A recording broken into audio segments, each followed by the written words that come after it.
प्रभो नमः शिवाय महारुद्राय धवलेश्वराय वालालिंग महाप्रभु दीपं यदि परम ब्रह्म दीपं यदि जनार्दनः दीपहरतु मे पापो पूजादि परमस्तुते धवलेश्वराय वालालिंग महाप्रभु संसार सुखी रखंतु।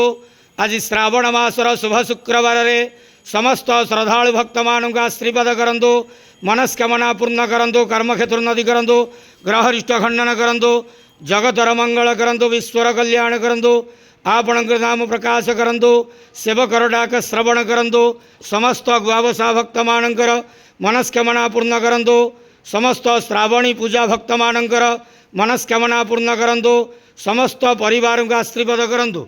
धवलेश्वराय वालालिंगाय नमो नमः। प्रभु संसार सुखी रखंतु आनंदे गवार हरि बोलो। आज श्रावण मासर शुभ शुक्रवार समस्त श्रद्धालु भक्त मानक आशीर्वाद करंतु आनंद गवार हरि बोलो।